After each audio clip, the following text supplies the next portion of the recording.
শুরু করছস? এই হাতার হলো 3 কোয়ার্টার, 4 কোয়ার্টার হইতেছে, লম্বা 19.5।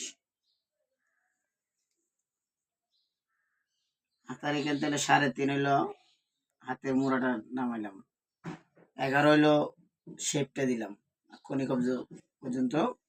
এখানে 3টা প্রিন্ট হবে, 3টা প্রিন্ট বুঝছো? তারপর হলো কাটিং করলাম,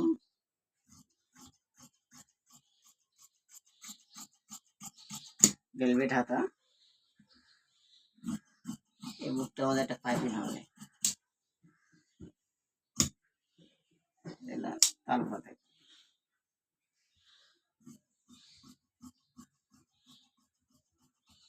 এলো হাতটা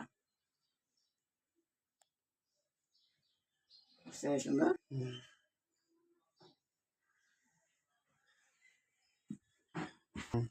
এটা হলো ফ্রন্ট পার্ট, আমি আয়রন ইস্ত্রি করে সোজা করে নিলাম একদম মিডিলে।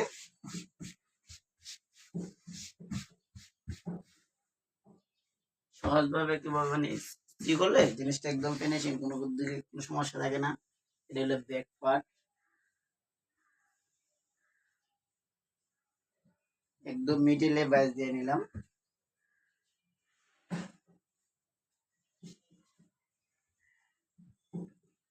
সহজের জন্য বা সুন্দরের জন্য ইস্ত্রি করে নিতে হয়, নিলে কাজগুলো সুন্দর হয়।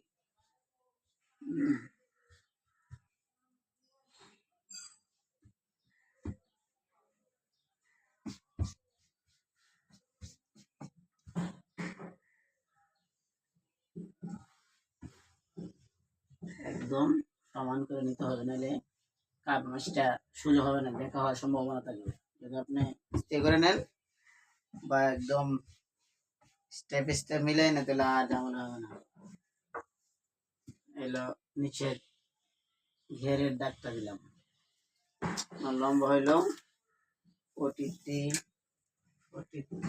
দাগ দিলাম, একটা 1/2 ইঞ্চি দূরে একটা দিলাম।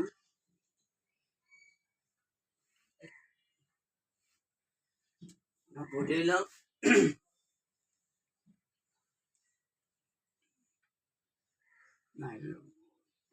45,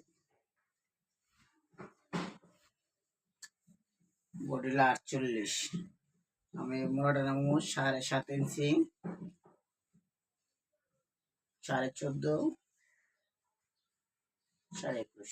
ওনার এটা হলো বডির মার্জিন, এটা হলো কোমরের মার্জিন, এটা হলো হিপের মার্জিন, এই হলো মাপ, এই 3টা দাগ। এখন আমি বডি মাপবো। বডি হইলো 48, 12 12 48, কোমরটা হইলো 45, 45, হিপটা হইলো 51, 50, 51, 51 হইতেছে নি পিঠে ভালো করে। ঘের হইলো 32,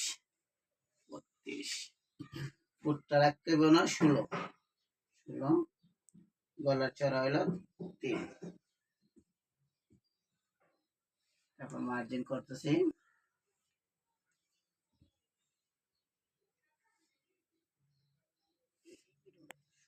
সুন্দর করে দাগটা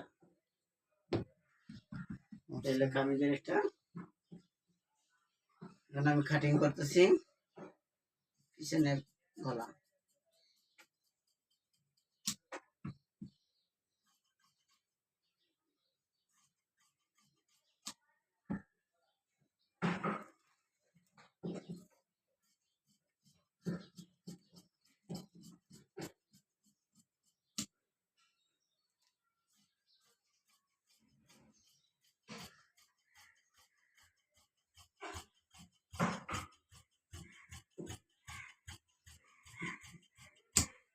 এইলো কামিজটা।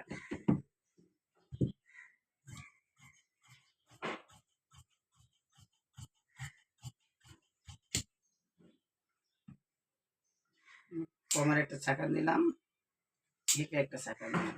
এইভাবে কাটলে সহজ, একদম ফিনিশিং, কোনো দিক দিয়ে কোনো ট্রাভেল থাকবে না, একদম সোজা।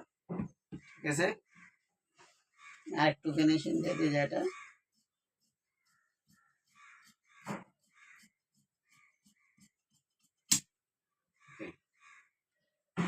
তালপাত কেটে নিতে হবে, তালপাত কাটলে জিনিসটা সুন্দর হয়ে বসবে যে এটা।